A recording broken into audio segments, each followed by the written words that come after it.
cuando la joven le dijo a sus padres que estaba viviendo una situación de juegos, una situación extraña. En ese momento los padres empezaron a indagar acerca de los comportamientos de la menor, ya que les pareció raro, les llamó la atención la manera en la que su hija se comportaba. A partir de ahí empezaron a indagar, a hacer las averiguaciones pertinentes. Dieron con un nombre, el padre Guillermo. Ese es el nombre que pudieron dar la familia de esta nena de tan solo 5 años que en noviembre, recordamos, empezó a denunciar abusos por parte de las autoridades de este colegio. Se trataría de Guillermo, insisto, el hombre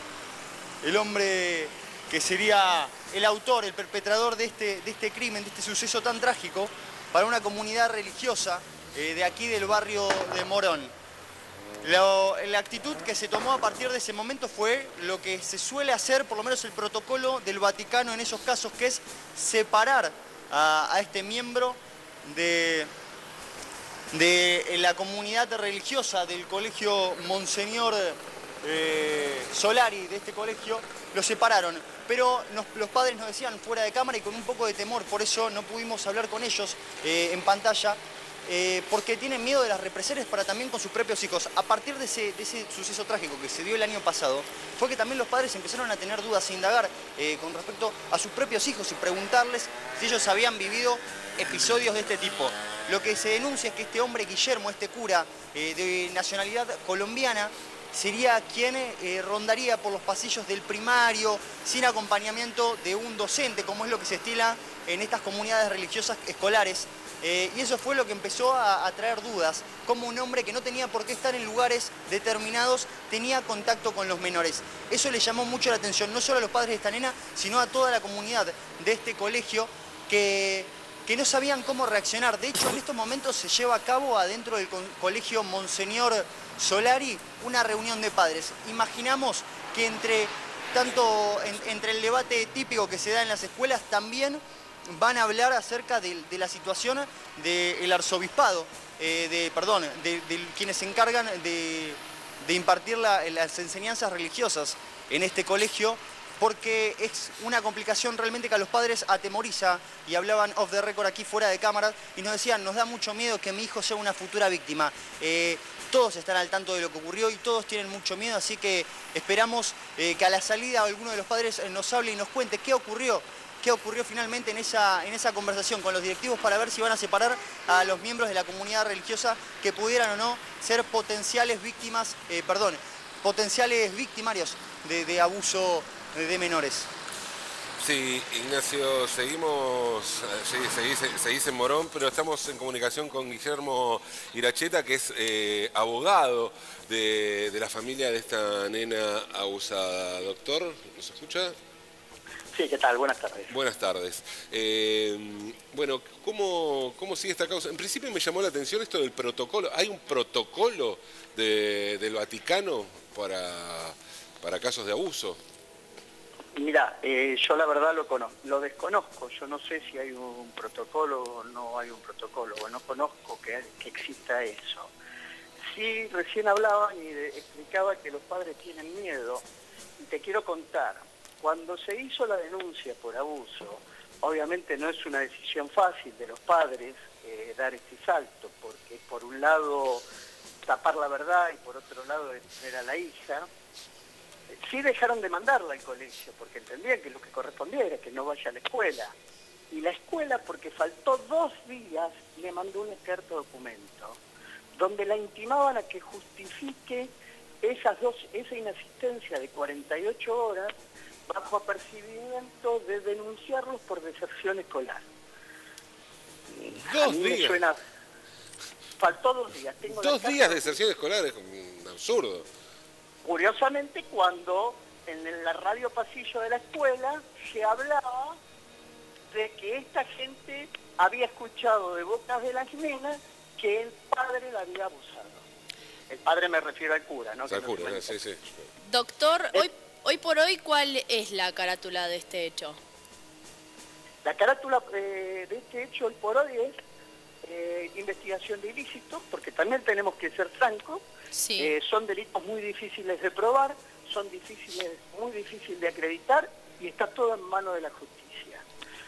Yo le creo a mi clienta, que le cree ciegamente a su hija.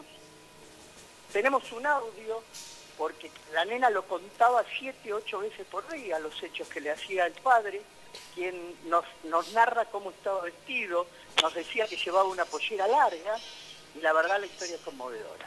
La historia es conmovedora y no la podemos escuchar. Pero también debemos respetar al imputado, que hasta que no se acredite que fue autor del hecho es inocente.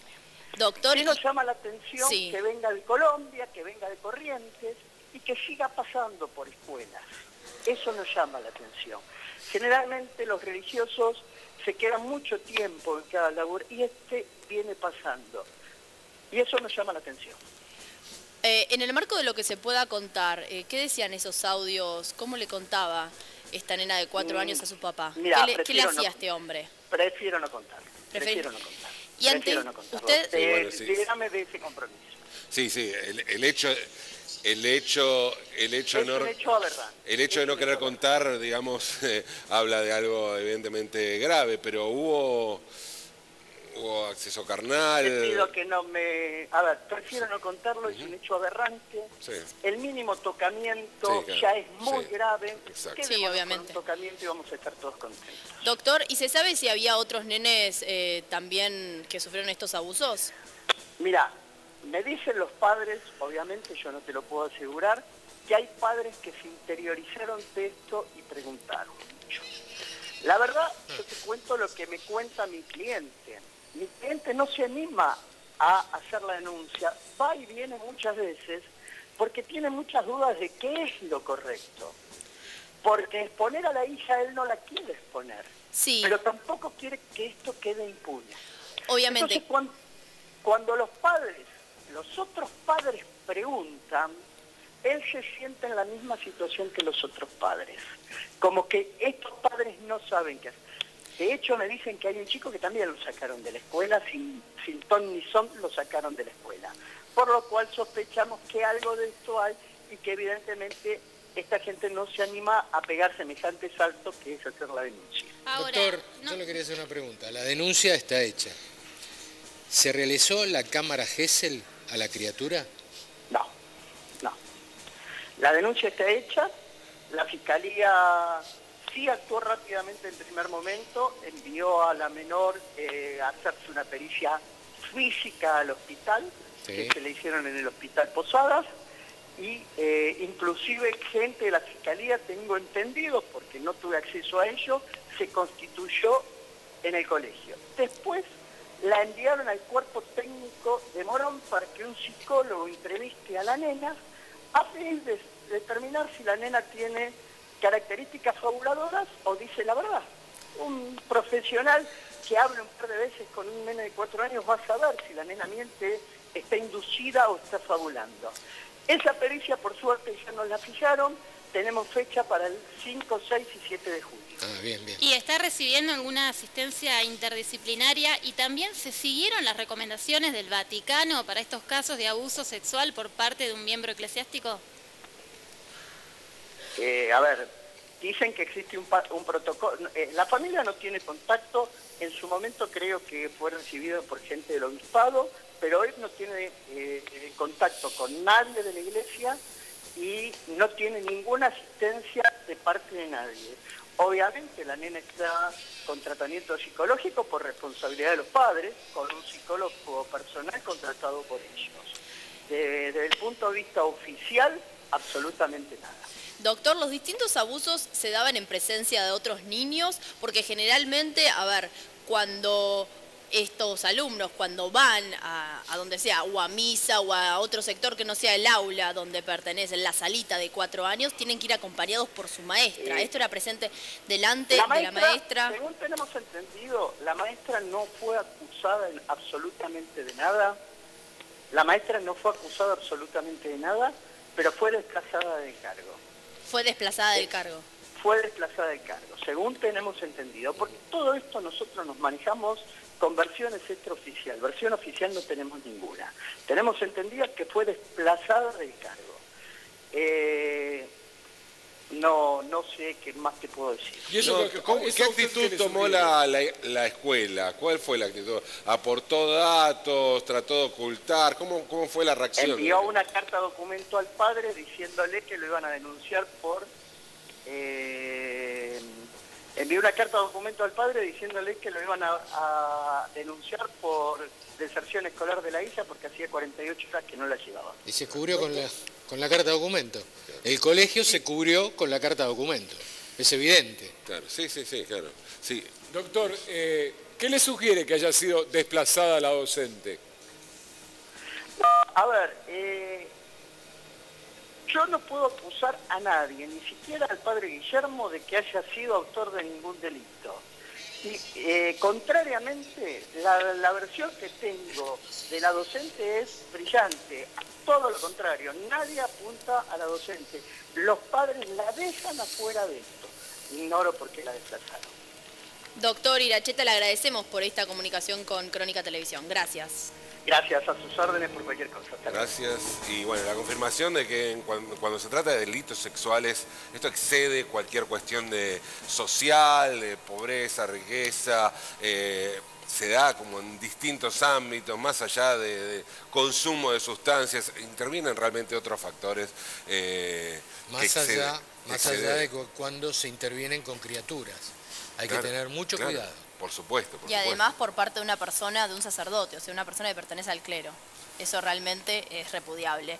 Bueno, y ahora tenemos que hablar de deportes, Carlos. ¿Qué pasó en Bahía Blanca? Sí, que también tiene que ver con lo que veníamos hablando y vamos a referirnos a un caso que sucedió en Bahía Blanca porque el entrenador de arqueros de Olimpo, de Bahía Blanca, ahí estamos viendo la foto, hay estupor porque fue denunciado por una nena de 14 años, sí, de violación. Estamos viendo ahí la foto, este entrenador de arqueros ya fue desplazado del club, la denuncia es de una nena de 14 años, está en plena investigación y se lo acusa de una violación a este entrenador de arqueros. 3 días antes de la denuncia, Olimpo ya lo había desplazado de su cargo y según dijeron los dirigentes de Olimpo no tenían nada que ver con esta denuncia, pero 3 días antes de la denuncia de esta nena fue separado del cargo del lugar donde ocupaba como entrenador de arqueros de Olimpo. Hay